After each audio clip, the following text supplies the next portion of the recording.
Salam, yurtdoşlar, vatandaşlar. Tapara salam. Salam Muhammed Ağa salam.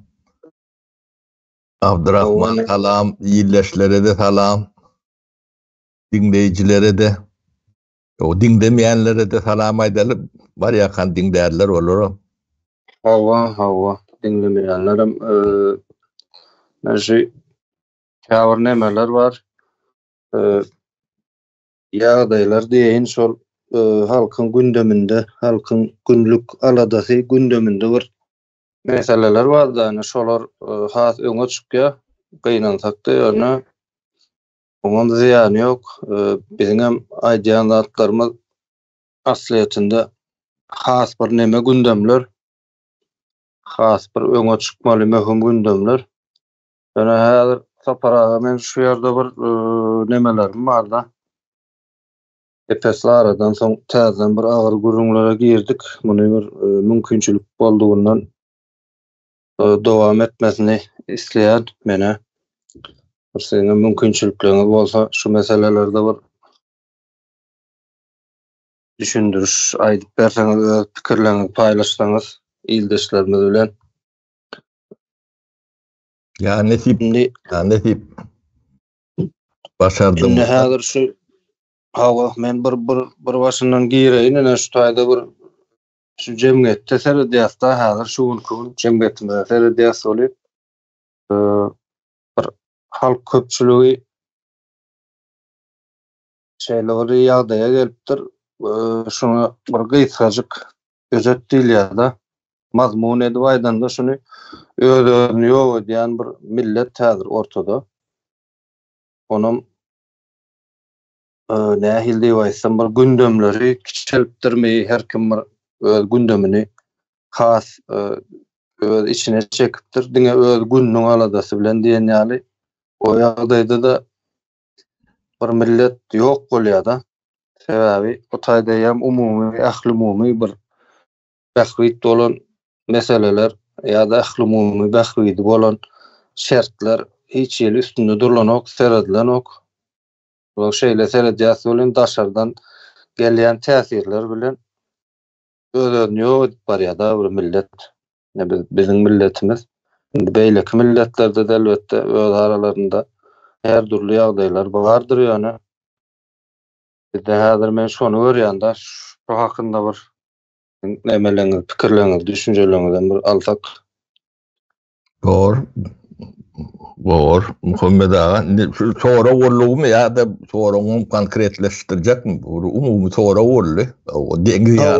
Onun geriyatına girer yalak ya da köyüne girer yalak neme etsen ya da yetmesen hem benim için düşünüklü yönü dinleyiciler için neyle olacağını bilemem. O biraz gene de nemedeyin detallarına teredeyin. Häzir biziň ýurdumyz Türkmenistan şeýle bir ýagdaýda bir gapdalda namuny sömürüp ýatyrlar. Ýene bir gapdalda bu sömürgäniň öňüne ýapýarlar. Ýani sahnanyň öňünde bir giden adamlar şol o ulu ogurlugy görkezmezlik üçin hereket edýärler. Bir gapdalda ýani media tarapy bolsun, sungat tarapy bolsun ýa-da ýani syýasy tarapy bolsun, hemme taraplaýyn şu ulu ogurlugyň öňünde bir giden adamlar sahnada o meseleni görkezenoklarda bir gapdalynda ýani organ tarapy bar, ýani polisiýasy, mehkemesi, prokuraturasy bularym bir gapdaldan işläp otyrlar. Ýene şol ogurlugyň öňüni ýapyp Ogurlugyň yapan okluň üstüni yapýarlar diýip bu zatlar dogry sözlem guraly adamlar. Menem şu öňüni yapmak diýdigim ýani sahna gurnap şol ogurlugy görülmez ýaly üstüni yapýarlar da. Bir gapdalynda sosial mediada da şoň ýaly. Ondan halk bir öz derdi bilen bir hil bir şu biziň milletimiz eýesiz dur. Halkym özünden eräp ýok bolup barýar-da. başkarak men nähilrak häzir bir girişe dölen başlangıcın şeylere gaýdaýyn. Bolýar kan deme horlan oturma maňa düşnükli onuň soragy jogap beremdi başlamdy. Aýtjakladyňam açylarmykan ýani orada düşnükli bor şeydi bir düşünşür. O dinleyijiler bilen hem şey düşünmesek başgaça nemämiz ýok. Ýani gaýdan zatlaryň hemme jeti bir ýapyk jemgyýetiň berýän miwesi. O ýapyk jemgyýet ýok bolmaly. Mahkumdur diye Türkler mecburdur. Yapık cemiyet yok korku diyenler. O doğru degradasa olyanlar degradasiya demek nadanlık. O nadanlığın bir yerden aydiyadan nadanlığın nemeti. O biz bu zatlara düşünmek için bu näme üçin yapık cemiyet, näme üçin cemiyeti? Yani bilgi almaktanam, informasiýa almaktanam, o pikir beýan etmekdenam, pikir almaktanam, o hemme zatdan mahrum edilýär. Ondan şol akıl bilen, pikir bilen, informasiýa bilen gelşýär. O bunu näme üçin yapdylar? Bu çok büyük sebäplerine demetmeli. Näme üçin yapyk? Bu kimin peýdasy üçin yapyk? Jemgyýetiň peýdasy üçin jemgyýet yapyk bolma. Nemeti ýok. Jemgyýetiň peýdasy üçin näçe açyk bollugy üçin, näçe aýaýdyň bollugy üçin, prozraçny bollugy üçin, şonça da toplum üçin, jemgyýet üçin, döwlet üçin onun içinde yaşap görün halk üçün gowulmulla ýöne bizde tersine bunu propaganda bilen yeni soňa meňdeş nemeler bilen üstünü yapýarlar da ýöňünü perde çekýärler. Aýtjak bolýar. Şun boýunça bunu ýani asmanymyz arasynda o açık kapılar siyaseti, açık kapılar siyaseti yürüyen devletler biz açık kapı siyaset yürüdiyettik görümde yürün oklar. Kapıları açık yani ortalığını po umalçanı değil ya da faul. Yani siyasını çıkarmağında düşünüp kuldatlar. Yani biz de cemiyet yapık. Ne için yapık? Mesela ne çok haydadır.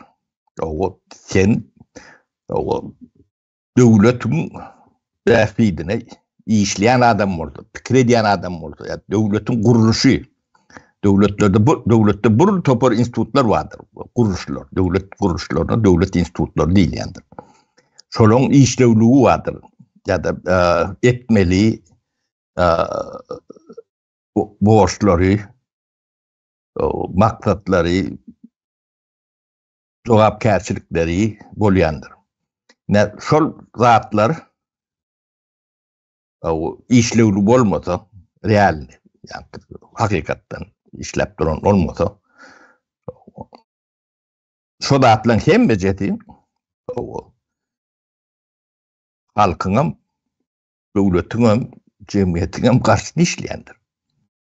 Näsuat yani milisiya var arada, polisiya var arada, hukuk var arada, adalet var arada, oğurluk var arada gurrun ettiniz de. Yani şu işlevi bolmadık. Oğurluğa karşı ya da hukuksuzluğa karşı işlemeli kuruluşlar tersine işlere. Onun elinde de güç var. Devletin gücü şolun elinde. Bu da atları yani devletin güç şakalarının bölünüşü deyip aydiyatsa. Onu hükmandığını. Şu güç şakaları bir adamın bir toplumun eline geçenine yani devlet adalışı amala asırlı deyip kabul etmeli. Bizim Türkmen cemiyetimiz şunu kabul etmeli. Şunu düşünen ok. Bunu milleti bu dağıtlardan uzak sakladılar. Uzak saklayanın tevabi yani neydi saklananlarını cemiyet yapıp kurdu. Şu informatı almalılar, bilgi almalılar, bilme almalılar. Yani ulun yerlerde ırçağı. Onu halk bilen ok. Yani şikayet edip böyle bir zat buluyordu. Yani yurdun eğen tek elinde der, bu toplumun elinde derler. Devlet halkın elinde olmalı. Lan. Halk devlet bolup biler mi? O konstitusiya diýilýändir. Yurdun eýeti halktır diýip. O wat yurdun eýeti halk däl. Berdim hökümet, şoňa meňdeş bir topar adamyň elinde käbirini bilemde on berkide bi. Hawa, sapara. Bunu indi berdim hökümet ýalňyş edipdir diýip görseň. Berdim hökümet aýrarsyn, durdum hökümet getirip goýarsyn. Yani yok. Yine de şu yerde, şu arabanın üstünde ütkücükler yok. Bizim devlet kuruluşunu yani bir vakit çarşanlığını bu çarşan devlet kuruluşları cemiyeti çüyürü diye. Yani neme de derler. Onun halkım yani neticelere gönüktürülendir. Zaten oğurluk deydin mi? Oğurluk bir zadın neticesi. Korrupsiya da bir zadın neticesi. Onun sebepleri olmalı aşağında. Bu korrupsiya ne deyip bunu basanın bilen bu tayda kaynap duran kadın onun içinden 1000 tane çıkıyor erti. Birun 10.000 tane çıkıyor. Biz bu zatları çözmek için ilk problema o düğünü demeden o Türkmenin problemati şuun kun yakı Türkmenin kom der ehli orta diyen cehalettir. Türkmenistan'a men beyleklere nemede oturmayın da 30 yılda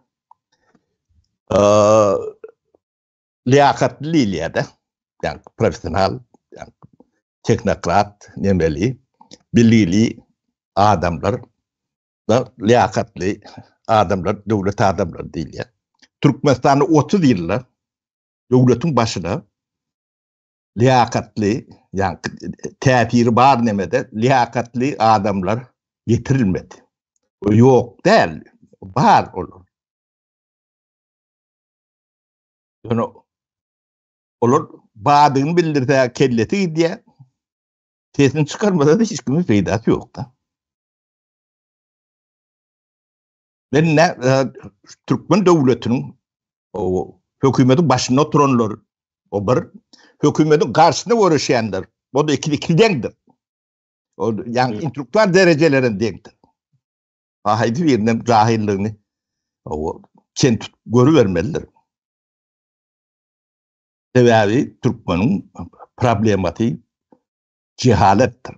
Bu cehaleti biz yenip geçmemiz anlat işlerdir. Sebebi yani bu cehaleti döredip yani edil fabrikalar prodüksi öndürüp duran giden institutlar var, zincirler var.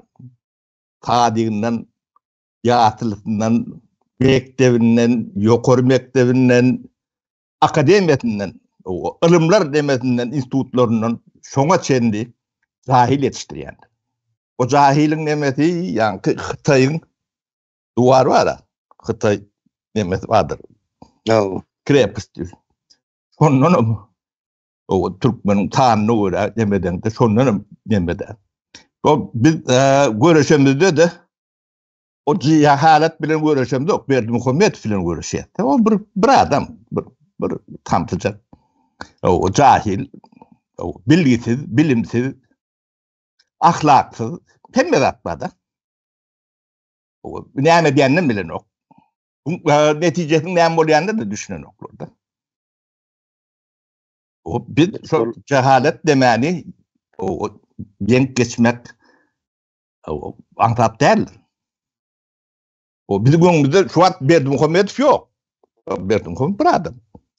Şu cehalet intudunun yetiştiren cahil katları var. O taşında da var, içinde de var. Ben bunu karşı deyip kıyırıp öğrenilen o cahilliği, o tayda koturun cahilliğinden hiç kemeri yoktur. Onun için düğüplü mesele hiç kim teyrediyenlerdir. Teyrediyen de işte vurun. O tevapler bilen demediyenlerdir. Neticeler bilen uğraşıyandırlar. O neticeler bilen uğraştırmağa da bu imperialın yürütür metotlar demeler vardır. Tecrübeler toplam. Toplumu tevap derler neticeye gönüktürsün. Mün yıl görüşünde de alacak demeti yoktu. Tevabına yetip bile nokta. Ne tevapları? Ben kapıda o gittim öden. Bunun tevabının iyileşlerini düşünmesi kıyınarak olmamı mümkün. Doğru. Sizin görüşüp öğrendiği atlarınızın hem beceri neticedir. Taşınakları da içindekleri da görüşüp öğrendiği atlarınızın yani üstünü yapacak olan da atlarınızın çoğudur. Bu tevapları görünüp duran deme. Onu aydanın ulan bir tapar iki tapar da adamın kulu olmalı nokta, otur nokta. Onu eşitmedik, görmedik, düşünmedik, fikrini etmedik zaten. Hava şola canı sapara katı doğru sebebi hazırına bir şu hareketimizine harmrada ulaşı bilen başlayan hareketimizde 5 yıl oluyor. 5 yılın devamında yankıyalı bir giden nemelerim çıktı kapitaldan yan ürünler diyelim. Diken şol esası bolup duran hazır ki şu kunumuzda bolup duran meseleler çekkeler da yani halkın yardayışı hakikaten bolup duran gayriyalardan neticede şu neticeni öňe çykarýarlar da bolýar biz onu kabul edeli yani başlangaç hükmünde bir giriş etmek üçin belki halk köpçülüğüne yeterip bilinir. Yani şol sebäpler bar da ýanky diýäňiz sebäpler var. Büyük sebäpler näme maksat bilen şu derejeye yetirildi ya da näme maksat bilen şuňa geldi. O taýda aňyrsynda bir maksat durda. Şol maksady görmeli birinji, ikinjem ýene bir mesele şol wagtyň özünde öz-özüni ýok edip barýanyny gören oklarda indi belki ýanky diýişiňiz ýaly görýän gatlak bar ýöne olaryň sesini çykaran ok. Bir ýerden sesini çykarsaň ýanky jahil deme sürüsü bir adam ikadam belli jahilin ganemeti o bunu düşünýän adamlardan hat kenne an oyunçu. Bunu mızradık ki diyorlar. O da o akıllı daştan gözlep görmeler içinizde var. O sen öz ağrını nemetmedik o kişinin nemetine zar olur diyen. Şu diyen de ben demedim şu. O şol öz ağrını har edip son kişi ağrına zar bolýarlar ýöne bunun iň bir başga bir ajy tarapy var. Para şoň parkynda däl-de şu bolup duranlardyň hani adam mecbur galyp ýyle öneme ters boldy diýip öz ýandan bir gynanmaly nemesi bar da ýöne. Şoň adam bir hil şonu eýem adaty bolmaly zat şu diýip kabul etdirilipdir da ýene has agyr ýeri bar mesela. O şu cehalet diýilen nemen nemeti şol. Düşündüm. Men onu cehalet diýip aýdýanlar bir agray näme diýip onu bölüşdirsem bölüler gider otyr bolýan ýöne. Bu mummalanda cehalet ýanky hiperwaylygyň gaty erwet zatdygyny düşünmeti üçin şu otu dilla öňe biz başga zatlara baglap bilýärler. Ben şu otu dilla bizim jemgyýetimiziň hiperwaylygy bardyr. O hiç sada üns vermedik bolup ýa-ni bu bedeli o şeýle bir agyrdyr, düşman çözünleri berletdir. Bu bedeli size tevigat çektirmen, kırada koymayan. Şu an görüp görün görgülüğünüz var, çekip görün nemeleriniz var. Şu bir pervaylığın bedelini ödetiyorsunuz da. Bunu düşünmeden duruvam bilmezsiniz, gider varar. O şey de yok mu gidiyor da. O saklap bolan o katkın öňün almak şeyler yok. Yani çünkü cahillik, cehalet katı ağırdır. O siz yani yukarı okul bilim institutları var, yukarı okul cahilleri. Şu bilim vereni ok deyip ayağı alan Türkmen'i eşitip miydiniz? Ya bir yerde şu meselelerini kaldıran adam var mı? Bu yani bilimin veriyen ziyani, o bir yumruk galak Berdi Muhammedov'un verecek ziyanının milyon etse kâne. Yani son görüp bilmeseniz neme var? Ben size bir kabir nemelerden misal getirip vereyim, düşünüklü olur yani. Bu misali katı kânedir. Yani biz yani Bağdarık taadiyeti vardı gurrun ettik şeyler. O yer eyeçilik vardı, mülkiyet vardı gurrun ettik de. Şimdi şu mülkiyet, yer reforması geçen oldu. O toprak halkın mülkü, halkın eyeçiliğine geçmeli. Bu devlet eyeçiliğinde değil ya. O devlet kimden ibaret? Bir adamdan ibaret. Onun tövüründeki sonunun nemalanyan bu toparı açık göz, cahillen, ahlaklı. Şolordan ibaret. Biri ben yani, halal kazanyan diğer nemeder olun. O tayda halallık, manallık, düğünde neme olmasa halallık olur. Düğün düzetmen, o sana bir 5 tane adama, 10 tane adama tul kazandıryan neme olup biler. Kalan 99% devam etmeli. Dilen düşünce, seyretmeyen adamın halal olması, ben demeyeme mağlıma oturanok, o ne ile halal deyip delilleyen olsa tapağı yoktur. Yani sen yakıcı özün, giden millet demet böyken orayının içinde bakana bir aşap olan nokta. Demeti neme bu size düşünüklü olur yalak siferler bilen açacak oluyanda o kimin yahilik delil diyan cehaletten gelen neme bedelini bilmek için şu yer eğitimine geçilenle şu muktarı vardı. Türkmenistan'a gödüğünü getirip görün Türkmenistan teritoriyasını 448 kvadrat kilometre. Şol 100% demeyin 70-80% halkın eline olanı. Şu trilyonlarca, bir trilyonumda trilyonlarca dolar baylık şu. O baylık bu trilyon orada ertir 2 trilyon, 3 trilyon, 5 trilyonum var bile. O sebebi on yani kepili garantiyeti hukuku düzgünü neyse yukarı olsa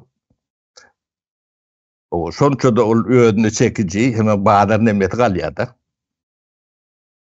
o çok çünkü o kımmatlı sol halkın eline geçiyor onu taparağa da bilen ok o Berdi Muhammedov mat bilen ok tene mat bilen ok hem ne sen men on durduğun gödölün biwin mali oluyor da trilyonlar Berdi Muhammedov şu trilyon uğurlap bilen ya uğurlandırıyor diyen yok milise kulise neyme KGB neyme de uğurlap bilen yok yöne sol Türkmen devletinin Türkmen milletinin, Türkmen yurdunun içinden yani iqtisadi dolaşıktan çıkarılan baylık şol. Yer reformu gelende neticesi yankı alak baylığı halka real baylık. Yani nemedi derler. Yani hümmet aşan pul yalak pulom der. Ondan ümmettir. Oğuy. Aramdı. Diğer altın yalakla attır. O yatırım yapılanına yani devletlerde yani iqtisadi kriz fonlarını toprağa yatırıyandırlar. Köp yerde. Altındır. Değeri yani devlet adalışı olup kanunlarda atlar dargan toňa demetip bilýär. Ardana istada derege demetmen todapyatan yere urup bilýär. Onun ýöne kanuny düzgünü bar ýerde bagady kaçanokda. Onun şonalak bolanna bu baylyk halkyň elinde. Ýöne halkda bu baylygy taklama üçin yani kanunun üstünlüğünün hükmanlığını halkta talep görüyor da. Düşünce görüyor. Talep görüyor. O kanunlar diyemçin Türkmenistan'la hiç derde yaramayanlığını, yaramayacaktığını, yaraması mümkün değerlerinin subutnamaların bir nemestir. Talep cemiyette talep olmalıdır. Şu an cemiyette neme talep var? Şöyle talep var. Onun Türkmenistan'a tafik olmayacağı görünüp durandan taşına çörek koydular. O baylığım ayağının aşağında yatıyor. İnni Türkmenistan'la ben bunu yerik getirecek olayanla o neyse tane iqtisadi fakültet var. İnstitüdüm var. Yani beyleki üniversiteleri de hatta iqtisadi fakültetler vardı. Ben bir spesyalistim. İqtisadi, men uğrumdan olandan zatları düşünüyorum aydıp bileyenle. Bir adam 30 yılla ben iqtisadiyatçı diyen ya da men iqtisadi institut rektörü, prorektörü, dekani ya da men doktor nauk, kandidat nauk, muallim ya da men minister, iqtisadi minister ya yeni vurdat diyen adamdan o siyasi saknada ya da cemiyetin saknatından o biz bazı iqtisadiyatında yaşayasın yapılan bu komünizm, sosyalizm dövrüne nemede yaşayasın bu kişinin tapağıdı neyme biz bunun hiretinde diyen gurrumları eşitmediniz. Mene eşitmedim. Size eştenler öydüm dok. Ve eşten ortamı bilerdiniz. Gurrumlar yapara. Bu bilgiyi üniversitelerde de verilen ok. Tabi bilen oklar.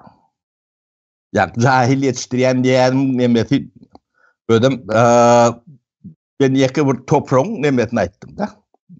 Yani muktarını trilyonlarca. Bir trilyonum değil. Bir neçe trilyon var.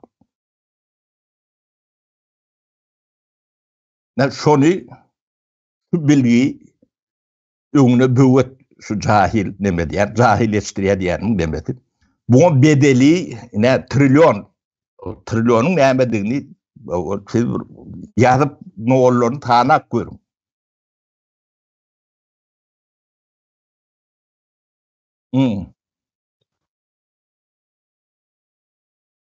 Yani biz aydık gelýäs, doğru mu? Bular cahil yetiştirýär, şu bilim sistemasy çöküp ýene näme diýip düşündirip gelýäs. Bular edil sizin aydanlaryňyza garşy bir näme çykarypdyrlar, habar çykarypdyrlar. Bu aýyň 11-inde ministrler kabinetiniň ýygnançygynda täze karara gol çekipdir. Yani onda beýlekilerden tapawdy näme diýsiňiz bu kararyň? Şu taýdan bir bölek okap bereýin häzir. В целях повышения квалификации депутатов Меджлиса и членов Халк Маслихаты, подготовки государственных служащих для центральных и местных органов исполнительной власти, органов местного самоуправления, а также магистров, президент Туркменистана подписал распоряжение об утверждении планов приема в 2025-2026 году слушателей в Академию государственной службы при президенте Туркменistana. Hani buların kvalifikasyası yok. Yöne şu akademiya şulara bir bilgi verer diye de. Yani aydık gidişiniz yağlı bar bilgisi belli ortada. Bunlar näme bilgi verip bile? Ya bilgi verme yapık demede yani halk için yapık durum yani size bilgi verecek muhallimler için yapık. O şunu şondan uğraldan hem merak düşünüklü o. Ava benim şuna aydan da bir bilim yok diyen yerinizde bunlar aktivne meripiyatı geçirmeye çalışıyor. Yo yani öyle orçaya diyenlerler sonra Türkmençe tercüme ederler. Onu orçetten bir yazıp veriyenler ya da buyurun nereden gelen belli de. Ya da ors vardır. Demek Türkmenistan'ın yağdayı bir ayvan olsa men aydayın Türkmenistan bir yakı Türkmenistan ne? Biz ilaki respublikalar bilen hem becesi bir ors imperiyan aşağında bir kolonyadık. Devlet sistemaları yani şu kolonyal sömürme nemesine adaptif dedilen sistema. Sosyalizm molta o denglik Družba narodov tipka irvaylanıp görür olun intongu Moskva sorup yatırdı. O biz sömürme o biz gepleşiklerimizde indi şu at ben tifirleri yardıma düşen ok yardıma Almanların 70.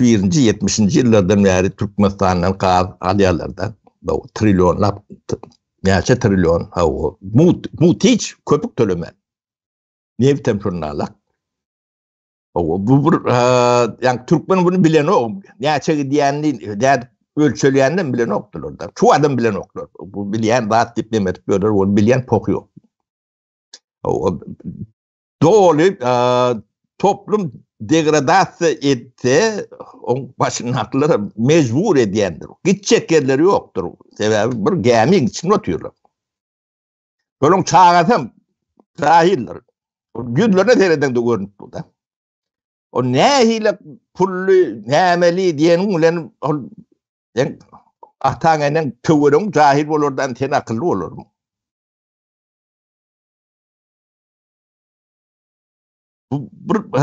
Yani şu datları biz yani düşünmedik olan oluyor.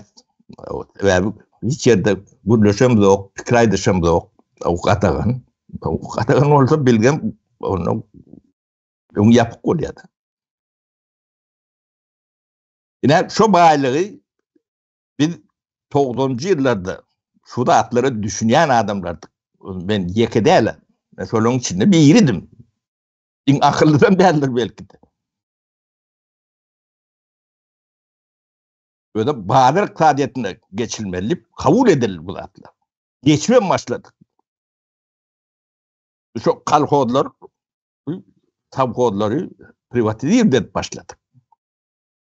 O 94. yıla çendi 55-65% çendi geçirildi. O geçenlere o birinci tabidi. Arkasından kanun gelmeli. O kepil olacak. O düzgünler gelmeli. Normatif aktlar gelmeli.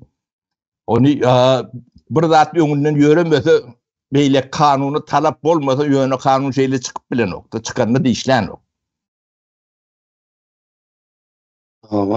O şu da atlan yönlerler. Onun anırtında yani trilyonlar yatıyor. O iki tane ağacın anırtında tokoyu görmeyen hadise bilen düşünüp olur mu kanlayan bunu?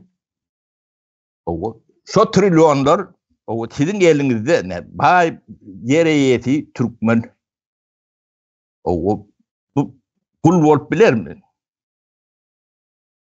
O sizin yemeğinizde ne Türkmen'in ruhuna kul ruhu o veya bratırdan o bir armatır o işlen ruhunu işlenin ne? Onu sin ediyen adam ya göründen, daşından görüp oturdu yani. Siz gurlaşıp otursunlar. Tuttuğunuz pestir. O özgüveniniz yoktur. Bunun başka sebeplerin madde oluyor. Ruh demeyinizde oturandır. Korku vardır. Çok klonyan yemeleri miyveti. Şu rahatları düşünüyorsan bundan çıkıp bolyandır. Düşünmeyen çıkıp bolyan nedir? O bundan birler düşündürmelidir. Birler değil. Cemiyete yetmek için köpler düşündürmelidir. Yani bu düşündürende önünde yine de cahil duvar yalak bir neme vardır. Üstünde topuluyandırlar. Yani kulluğunu düşünen ok. O bir şu an Türkmenistan'ın yani Türkmenistan ortaydın kolonyasıydı. Şondan yentam çıkıp bilem yok deyip bilen neme telçengdir. Ben alak bir yarım vardır. Onun bizden eşte baydanlar vardır. Bu hakikat. Yakı Türkmenistan'ım der. Kazakistan'ım şunu alak, Özbekistan'ım şunu alak, Azerbaycan'ım şunu alak. O beyleklerim şunu alak. Onun yönü yani targadı. Sonra yani KGB diyen bir belaları var bunun. Devletler eline taklap verin. Çok mafya bir alak bir zat çok eline geçti. Putin bile geçti de. Şu tayda ne ile kuruluş bağ olsa Türkmenistan'da da şu kuruluşun bir periferiyetindeki ürünü işlemeli nemeti işlep tutan. O şu bazı iktisadi diyor. O sonuç değil. Tayyar neme de vardı sapara otadır. Tayyar halkan var yankı sistemini devam ettirmek için. O başka da bilen o var. Onu yapsan yok bilen dağın qalır terzi adam gelmez. O informasyonu ne için yapıyorlar? Bu sebebi olmalı. Ne sebebi sizi şu köyne bilginiz var. Ha, o da o bilenlerin bölük gidiyorlar beyleke ne sizi geçti şu geçenceti. Onu geçenceden gittiğince de yani adalı ya da yani takas derler. Ayağı ucu. Saklasam değil üstündeyken gururun edilmeyen sebeple olarak aktivliğini yitiriyor vaatın devamı bilen. O yok olku diye. Onun o taydan neyle yani institut ılım bilir. O programın içindeki neyle kuruluş bağ olsa o akademinin içinde şunu alaktır. Onların degradiv diğer toplum bile biletmeler. Gidecek yeri ne? Hava saparan şutayda yeni bir kısan mesele vardı. Şuna mara koşup geçeyim yani gururumuzun devamı aslında. Şu yankı akademiyaların dağıtlarının demesinin hani bilim bericilik derecesinin düşüşem yankı değişikliği şu toplumun talabı bilen bolýar da cemiyetin talabı düşdüğüçe bu adamların yankı akademiyalar bilim uğurları, kanun uğurları şol cemiyetin hani cahillaştırılmağı bilen cemiyetten gelen talabına nemesi düşýär. Yani hili düşýär da peselýär. Neticede diňe şol çörege diýerek goýýar da hani cahil cemiyet diňe çörek talap edilýär da o cahil cemiyet konstitusiýa talap edip ya men toprak eýesi boljak diýip talap edilen ok. Şo sebäpden hem ýa-ni şol bir döwür aýdyp geçipdiň da ýa-ni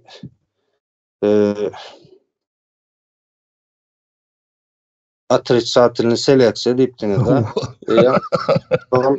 Atrisatyny seleksiýa şol hem jemgyýetde hem döwlet guruluşlarynda hemmesinde şowur wagtyň özünde dowam edýär ýa-ni o taýda ýa-ni düşüş başlaýar da. Onuň bu taýda da şol halky bir uçurum diýilýär, ýani türklerde bir söz bar, uçurum diýip. Halk bir jemgyýet aslında uçuruma tarap ekilip barýar da. Şonu görýän gatlak bar ýöne hani hemmesi bir seslenen ok. Iňardan şu bizim milli halat komitetimiz 5 ýyldan aşyň üstünde işleýär bolýan. Men dogrymy aýtsam ene köp da yani şu şuratlara ýygyderli bir üstünde pikirlenip üstünde ýa-ni diskussiýa edip adam şondan soň düşünüp bilýär da düşünýän adamym bolsa şoň ähmiýetine ýa-ni bir raporda da alýan nädir ýa-ni bunu ýa-ni şu bilgiin aylanıp duran tırdaatına girmese, bilgi girse de onun bulunmayan olsam tediri yok da. Neme sapara şu talap meselesi da yani men hazır cemiyetten garaşýanda ýöne birinji bilen men özüm talap etip başlamaly da şonu. Hani ýanky ne ýene bir başda bir 5 ýyl mundan öňki nemelerinde gurulmaňyzda men şu näme inni dolanyp barýan diýen şoňa. Hawa indi dolanyp barýan bilen bir ýaňa şu taýda aýdylýan maktara häzir indi düşünýär. Şo döwür Türkmen ardu etmenen bilenok diýip bir näme aýdyp geçipdiňiz. Men şoňa düşünmädim. Öňe şu toprak meselesi geldi bolýan, toprak eýesi bolmak arduwy asliýetinde her bir ýanky jemgyýetiň bir nemesiniň agzasynyň nemesi ardu bolmaly da. O näme Muhammed şu toprak meselesini nemedeňde durup bilemek görýän sözüňe böleýän o näme nur käbir nemelerde multiplikator diýär ya da generator ideyalarda ya da hadiselerde şu multiplikatorlar gaty önemli zat toprak yani toprağa eýe bolmak hususy eýçilige geçmek bizi kul nemesinden çıkarmak imuli motivasyon nemesi generatörü, multiplikatörü deyip düşünýärdik biz 90-njy ýyllarda. Kulçulukdan çıkmak üçin biz kulluğumuzdan bilemizok da o problemler şolar ýalak bizde. Kulluğunu bilmän onu kulluğundan çıkarıp kulçulukdan çıkarıp bolanok da. O kul ruhunun o seninle bağdığına duýan yok. Ben o sizin aranızda gezip görün. Ben kän koyun bakan başkalarının çağası olansam o çölün içinde tine diýenle o çoponlar tinçi bolýan eken. O kul ruhuny her ädimde duýanla. O öz güýnüňiz ýok. O başka sebeplerim var bolmuyor. Esasy nemesi baňyrdan gelýän nemeler bar da. Onu tejrüp bolýar da.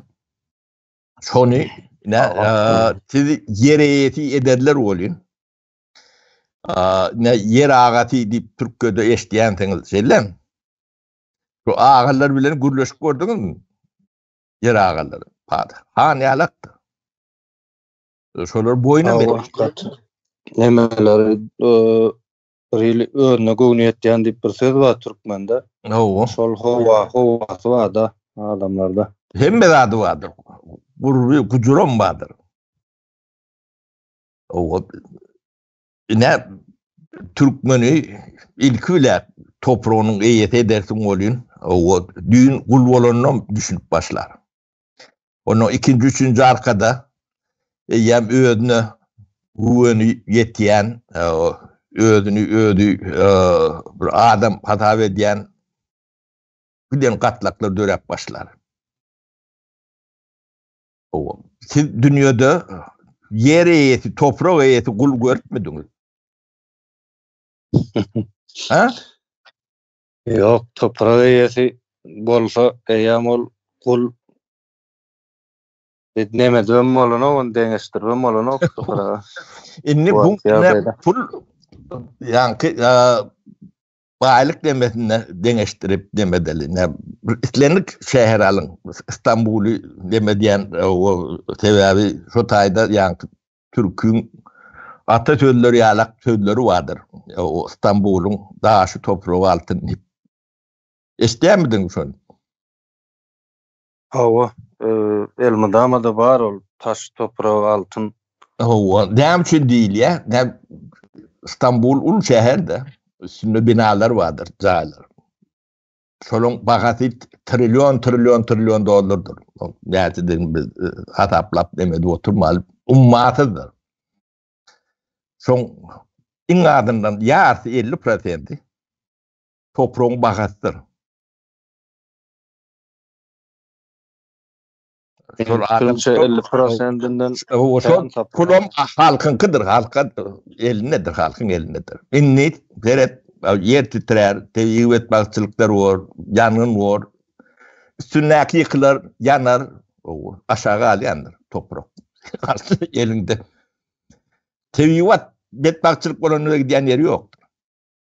Üstündeki yetki elbette, o da adat değil. Onun yardı elinde de. O toprağın önemini düşünmeyen için aydiyanlar. Yani bunu sahip olmak, iyi olmak için o bağdar iqtisadiyeti olmalı. Yani komünizmin, kapitalizmin demesine bu dağıtlar iqtisadi abarottan, yani dolanışıktan çıkarılan evet tayyudu ne için o ösmen demet böyle. Giden devletinki diyen dağıtma olsa ya da mut diyen dağıtma olsa medisina mut değil ya Türkmenistan'da. O şonuna aylanmalı kapital dolanışıktan çıkarılıyor. Saat dolanışıktan çıkarılanlar. Ne gaz, su mut bolun vakti vardır. O siz hedleden yalaksınız onun çok sağda abarottan çıkarılandır. Sizin cemiyetin şu summa, şu muktara, şu baylığa minuslu, yani garipsiniz. Yani toprak size trilyonları verecek adamdan birim benim. O tür sizin halk düşmanınız. O düşünüp bilen misiniz? Sizin yitiren adamın ne yemediğini de düşünüp bilen yokta. Onu kimin verenden bilmezdiniz. Bahadır kısası dolanışıp dursun. Biri 100 hektarına yeti, bir 1000 hektarına yeti, bir köçen yeti. Yeni buradan yeti olurdu. Onun üstünde dağıt fabrikler kurulur, demeder. Onun bagazı 2 este olur, 3 este olur. Şeydik gider. Onun yankı toprağın bagazı şu taydaki yani ova olsun, şehir olsun, patyoluk olsun ya yeni şoňa burada mengdes näme bolundy. Şoň hiline, kalitesine, o gelişme nemesine bağlı onun bagatyga alýandyr, deň alýandyr. Location yerler, yani emlakçılar şey diyendir, lakatçısı önemlidir. O gowy neme yerlerin bagaty kymmattır, o jaýy kymmattır. İnni şo kymmat bolýan bolsa, şoň eýeleri vardır. Şo taýynyň gowy bolmasyna ymtylmazmy? Köçetiniň bolmagyna, o suwunyň arasynda bolmagyna, tebigatynyň arasynda bolmagyna ymtylmazmy? Gije gündüz aladasyna ders tapara. Talap berýär. Düşýärmi?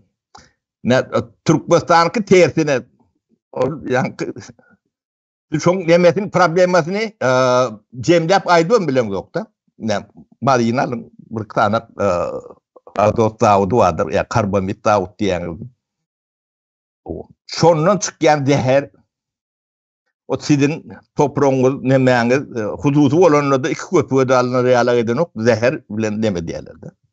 O sağlığınızdan üstüne, o taýda 50-60-40 ýaşayan adam görünen ok kendir. Hem de kesel, o şonam görünen ok da, sebebi talap yok. Talap bolmasa, o kanun bolun bilen bolýan näler? Bu yine de bir sebäbini aýdyp bereýin. Käbir yani siyasi tipli adamlar oluyor da size ben demokrati olup verecek tip görünürüm mal yani. Demokrat yani bir grup veriyenlerdir, grup bolyanlardır. Demokrat yani toplum kurmalıdır. Bir grup vereyende de size bir diktaturan grup verir. Olacak mı? Evet olacak mı? Onu görmüyorsunuz. Sebebi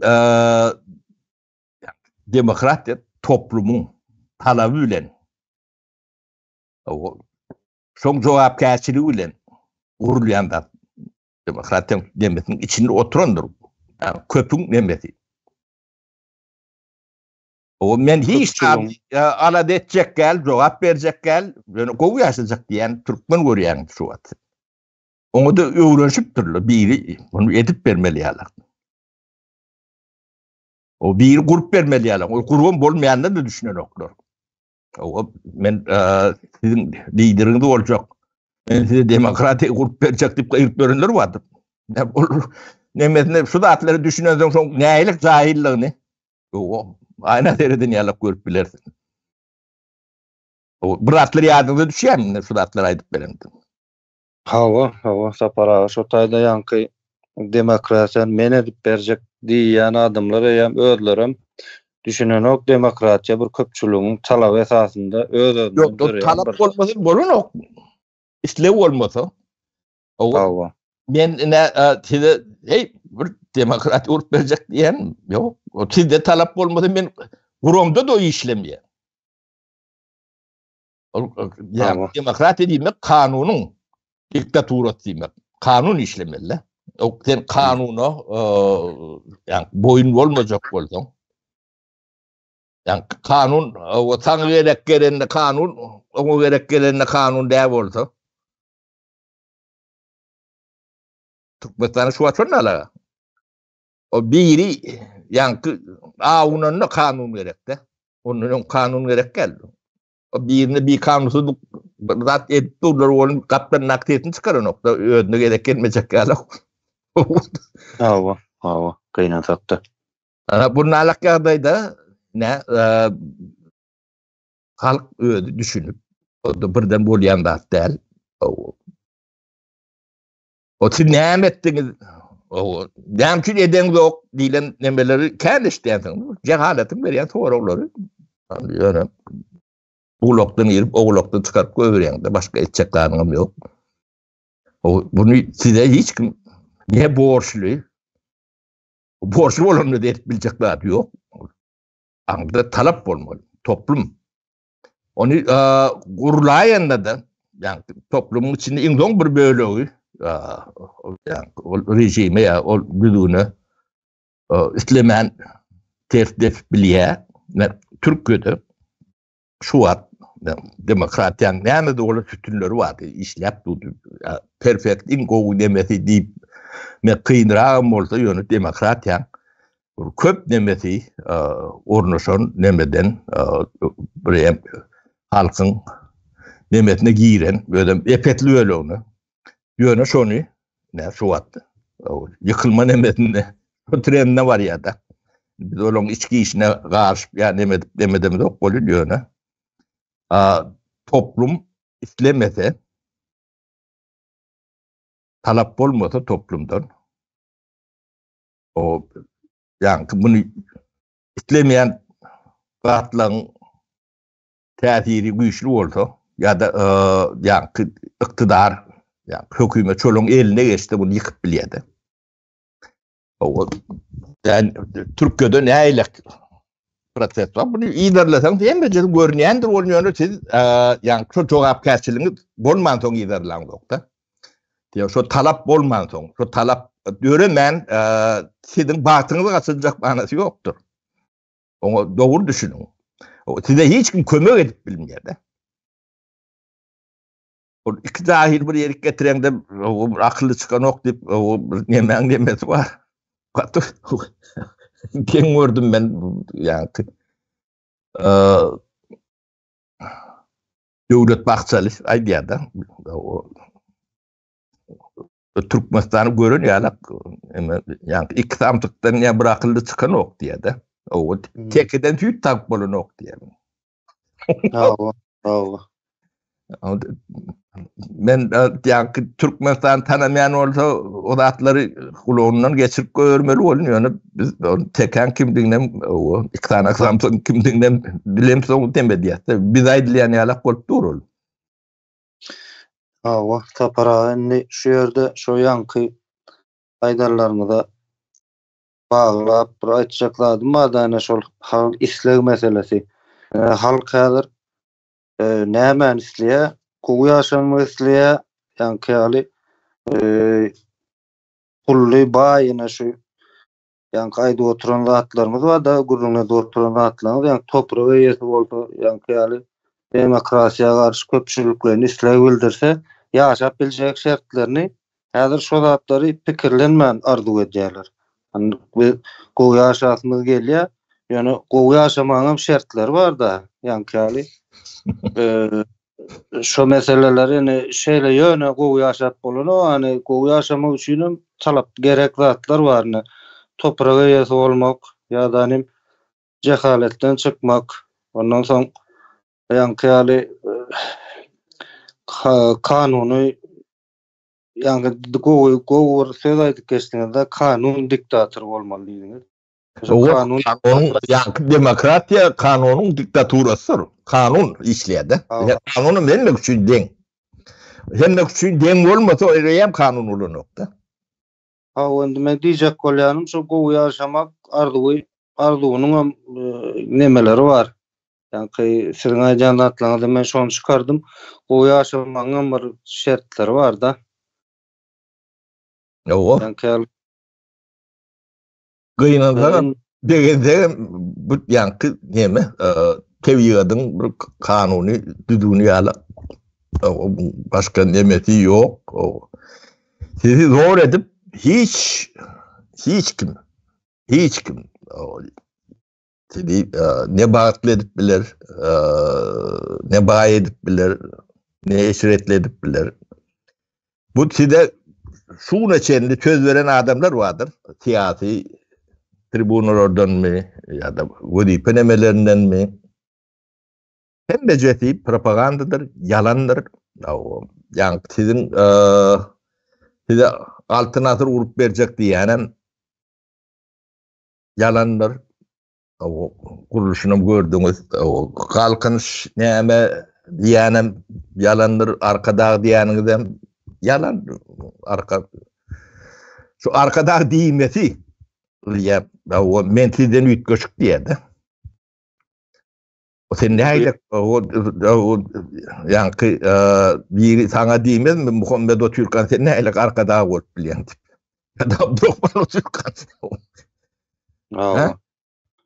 Bir yerde şu yankı cemiyeti özünü yok ediyen bir millet deyip başta geçtikten sonra özünü bir milleti ya halkı cemiyeti öz içinden yok ediyen bir parazitler var da men fikrimçe şu halk birinci bilene şol halam ayt geçtik birinci bilen yankı bir arzu etmeni öğrenmeli tamam şu içindeki parazitler tanap şolardan deyinjek bolmaly da endi oň üçin ene bedadır ne 5 ýyldan beri şu nemeleri aýdyp gelýär bir şu media çykmaly muka diýjek bolýan şol nemeler hökmany suratda ondan şu hakykatyň nemeleri bolmaly da sapara we tarapdarlar bolmaly da ona men öňüm gepleşiklerimizde aýdyp geçýärdim şu duyarly watandaş diýip buň türkmen çötüni nähilrak bolar bir o hakynda şu Türkçesem Türkmençe yani siz o Türk nemesini nemet men Türk dili işlenen Türkmen dilidir. Üstünde işlenen adaptir edilen Türkmen dilidir. Yani Türkiye'de Osmanlı Beyliği'den yönü yerden gelen o. Son ensiklopedilerini seyretsen ne? Kurucular Türkmendir. Hava. Onda bir yerde şol men esasy birinji bilene halk biraz bir ýankyl arzu etmeli gowy ýaşamanyň şertleri bardygyny bilmeli. Şu özünü ýok etmek bir derdinden hem halas bolmaly bolýar da. Oňa birinji motivasiýalarynyň biri men fikrimçe bir şol eýeçilik duýgusynyň oýanmasy. O da var, o da en önemlilerinin biri eýeçilik demeti, ikincisi yankı şu bilim yene de bir tapar bilim. Birinciden bilim berýän kuruluşlar var, institutlar diýen, mektepler, ýatly hadikler, ilkulak edýän zatlar bilen, öz hünärleri bilen yüzleşmeliler, yani şu status quo nämeden ibaretdigini boyun alması gerekde. Kulluğunu bilmede kulçuluktan çıkıp olması yalak. O. Bular nesil dairelerde. Bulon günäti tidin yankı elbet görýän ýa yek görýän prezidentlerimizden essetdi. Agardır sebäbi bilim bilen edilýär-de hem bilet. O bir nesili cahil yetiştirsen ol iyidini öğrü yetiştirýär. Yani cahil yetiştirýär-de. Öğrenirim beter cahil yetiştir. Bizim institutlarımız ne şu nemede formatta şu var. Bizim institutlarımızdan da muallimler gelecek neslin gelip haltalı cellatları hükümünde bolýar-da. O geleceğini uğurlaýarlar. Bir milletin geleceğini uğurlaýarlar. İkinci nemeti bu pul baylık bu zatlar bu zatlar bolun ıntanlık dip bir zat bardyr. Intanlyk bolmasa baylyk oňa bir sady ýarayan näler? Bular ıntanlygy ýok diýerler. Eden zatlary 30 ýylda ıntanlygy, yani türkmençilik bir agraf aňyrdan gelýän bir medeni bir barlyk tarihi nemeti bilen şonu yoga diýerler-de. Bizim de üniversitelerimiz, institutlarımız, medeniyet ministerlerimiz, cumhurbaşkanlarımız, prezidentlerimiz ıntanlygy yoga diýerler. O ıntanlyk ýalandan ibaret däl. Soňa aňda düşünme formularyny neme diýenler. O ýalyn tödleýän adam elbet taşdy. Bular yani Abdurrahman bir demeni okudu. Yani Pavuşen'deki vulukat näme deyip. Bu yalan. Ödem tribunondur yalan. Türkmenistan'ın televizyonundan, radyosundan ya şu 30 yılda verilen informasyon bir analiz etseniz o taydan tağdan cemiyet dönmesi çıkması mümkün değildir. Abi problemanam hasa neme diýendirler. Bu tarihi neme salyada men bilemok bir ýerde gurrun edenmi etmänmi ýöne öz arada etmedendim. Şu kommunikasiýa wada bizim Türkmenistanda iň uly nemeden biri şu toplumyň yani beş vilayet bolun arasynda kommunikasiýa nemeti gaty çäkildi. Bu çäkli kommunikasiýa nemeti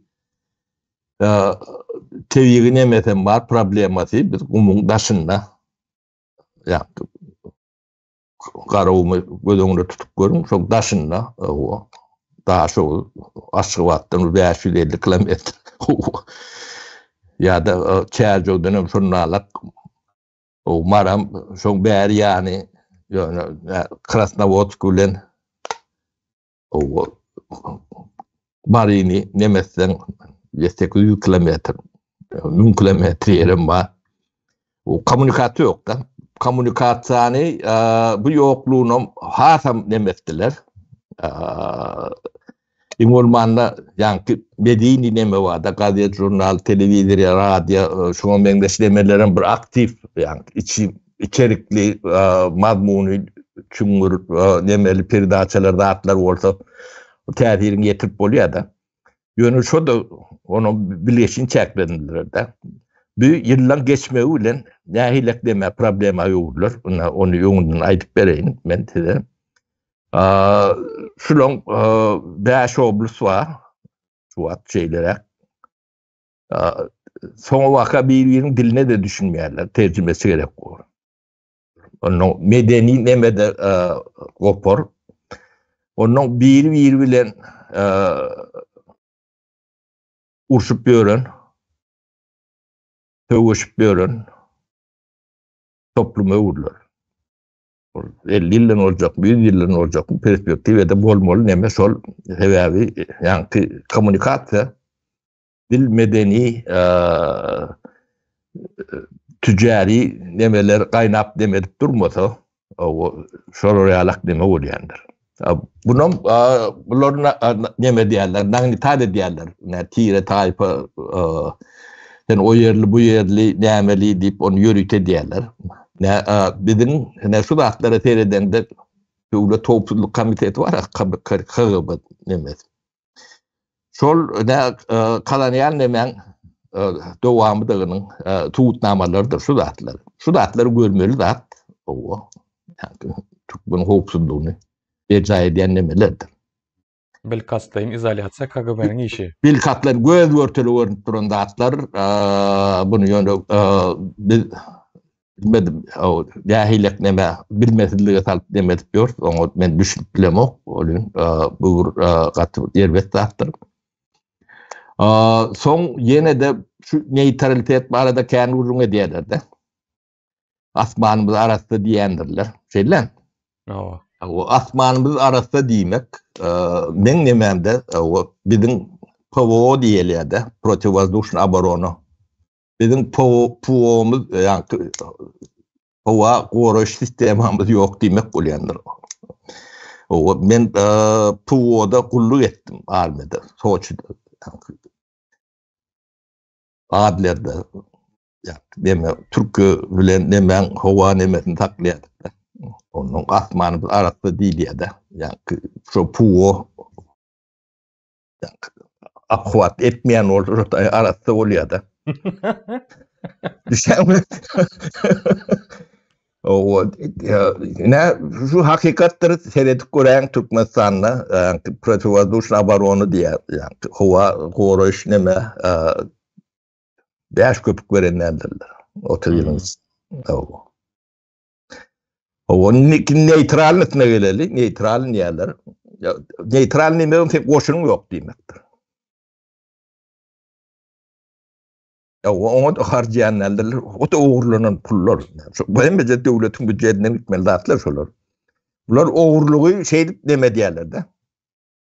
Neutral devletin yani korunma demesi hat güçlü olmalıdır. Onu bilmek için ne Şvitsarya var. Çok nemetine seyredip görmüştür. Bir taraflığı bunlar yanlış adamlara düşündürüptürler. Yok, o düşündüren yoktur. O tayda uğurluk. Maşen işte. Onun puluna uğurlayanlar. Asmanın arasında deyip asmanın Şvetsyankıda ne hemen arasında uğurluyor. Dine izolasyasını örtmek için görkeziyerleri yöne.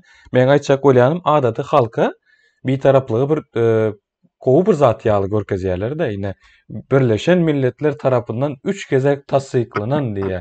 Ýöne bir gezekde şu Birleşen Milletler guramasy düşünen ýokmuş ona. Yok 3 gezek tassyklanan diýe. Ýöne adamlaryň aklynda näme galar? Ine Birleşen Milletler guramasy tassyklan bolsa onda şolar bizi gorar diýen pikirde.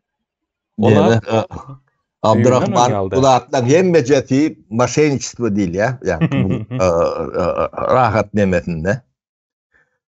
Sen bir taraf bolup bilersin özün için. Daşınaki için ne İsrail İran'ın hava nemelerini rahat bombaladılar da. Pitkul peki ürettiler bunun için. Şu PVO'su yok. Çok çile diyorlardı. Ya korun sistemini ne yapacağını düşündünüz mü sonunda? Öyle Türklerin üstüne geçelim. Hazır Osman meselesi şu tayda gidiyor. Yani berde yine de şu başka neme ben ara girdim. Başlarsanız. Şol bir halkı bir cemiyeti her katlığından yankı bir yürütülüştürüp yok etmeni alıp barýarlar da sapara indi wagtymyzdan gat uzak bolmaz ýaly. Şu adna bir 3 temany men orta attym ýöne şol bir temany intek bir garajagyny gurrun etdik diýen ýaly da bolmasa dowam etsek inniki nemelerimizde agyr gurrun gepleşiklerimizde. Bor ýekide bu agyr demede däl bunu edibermeliler bunu yıllap birleşende de bunun soňuna çykarýarlar däl. Hawa. Antam. Nähil diýsem bir indi galat uzak bolmagy wagtymyz jemleýi boşak wagtlaryny bolsa demesek Abdurrahman bitirelim olmagy bugünlük. Ya bolmasa temadan çıkıp gittim mene yani köp gürlümen ekrana çıkman soň sudan mı ya ben bilmedim. Yok tema içinde bolup duruldy ya şol ýa başdan gurulum etdik da deňiz ýaly ýa okyan ýaly gurgaty. O diýretinden demesen o neme ýöne gaty gözgeyni ýagdaýda Türkmenistan üýtgemeli budur şuna ýanky döwlet bakçalygyň aýdany o tekeden tüýt tap bolanok o iki tamsykdan bir akylly çykaryp bolanok. Bu men aýdamok o Gurbanuly gaty görmem deme döwlet bakçalylaryň neme şoň dilinden neme diýen men. O sizin yerden tanıyan onu çözünden bilemok ben. Aýdy fıtry insanlaryň fıtraty diýilýär, şu tebigy demesinde cehaletdäki şekillenýişi bar adamyň. Şogur näme diýilýär, türklerde kısır döngü diýär-de. Şogur näme üstünde aýlanyp dur adamlar tebigatynyň daşyna kan çykyp bilenok ýöne. Hem yerinde de meňzeş halklaryň arasynda jahilam düşünje guruluşy boýunça ona ýanky kul meselesem o kul demesini demetmese kulluğunu düşünmese kulçulukdan çıkarıp bolanok ben şu yer tu reforması var arada postsovet demesinin içinde en ilki şu işlere üns verip başlayan adamların biri men. Buna sebepler var. Üniversitede okap ben diplomlu işlenme adıma seyretseniz hem de şu teman demeleridir. Kapıla ya da artık diye de. Ben için ben yani görüp bilen adım da. O atlar belki de köp daha da doğru ya doğru düşünmeyen olmamı mümkün oluyor. Onu da beyleklerden ütköşü kendine. O. Sebebi yani Ors başa 30 yıldan sonra yerini vermeyeceğini şu vakit düşünmeyendim ben. Şoňa neme edipdirse biz yani bu aňyrtyndan ýa-ni aňyatyndan aýdyp berdik de. Size trilyonlap bir baýlyk berjek adam o planlar dogurlap gidipdir, näme edipdir diýip o bunu 30 ýyllap öwredip berdiňiz. Bu millet ırskala barıp bilmiyor. Sapara barması mümkün hem değil sebebi. O taydayım yankıyalı yalanı normallaştırırlar da yalan hakikat yerine geçiptir. O taydayım yankıyalı bir şartların, mümkünçülüklerin düzülmesi mümkün değil. Yani şu gurrunlarının arasında yankıyalı çıkış yollarını mı ayttınız? Şu halk gowy yaşamy isleyen bolsa, şolar nähilek bolmalydygyny mı aytdyňyz? Şol men pikirimçe şo taýlary hem ýükselmeli hem köprek gaýtalanmaly.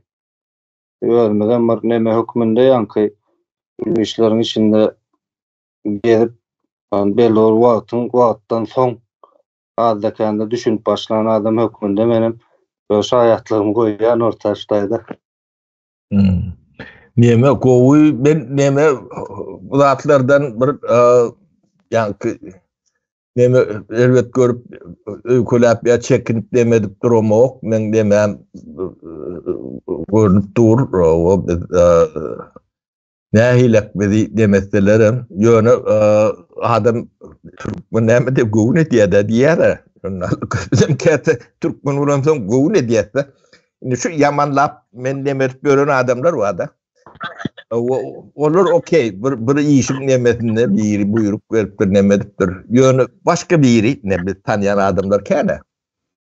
Sen şol adamını yerden tanıyan görüp müdün, işleşip müdün ya da bir eşitip müdün, öğrenip bu oğurduğun yerden bilen bir sonra verenine duşmadım da ben şol zatlardan katı gördüm ben.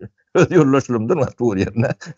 O sen onu tanan ok, gören ok, o vakt boyunca da, yaş boyunca da, hüner boyunca da, başka mesleğin boyunca da hiç bir çakşayan yeriniz yok da. Bu oğurduğunu sen ne biliyorsun? Neyden biliyorsun? Kim ayttı? Deyip bir soran adam olmadı da. Olar tökmet atıp biler. İyisi şol. Onu sonu bizim Türkmen eden o biyagray demek. O biyagray bolsaň size mano nembesini kupotunu nembesini çekmeli bolýaňyz da. Şu adam çekip öldür köpüsü. Awasa Muhammed o torol diýsen. Ha bolýa, onda separa hazırlıkça köp sağ olun. Mümkünçülüğü beraber dowam etsek ýene-de tabii torjak neme däl, mesele däl, näçe gurrun edilçikçe açyk aýdyň bolup barýar-da. Ben şonu gördüm öz adyma. O daşlar yuwaş yerine oturur, bu şeyde de bolmalydyr. Dogry at bolsa bir yerlerde o edil şowat bir neme oturmasa da on yerine oturýandyr. Yerini tapya. Köp sağ olun. Size de ýatlaryňyz üçin Uğrunlar, bu maslahatlar, fikirler aldık sizden. Onda mehriban yurtdaşlar, vatandaşlar sağlıkta görüşelim. Sağ olun. Size de sapara sağlıkta görüşelim. Sağlıkta görüşelim. Sağ olun.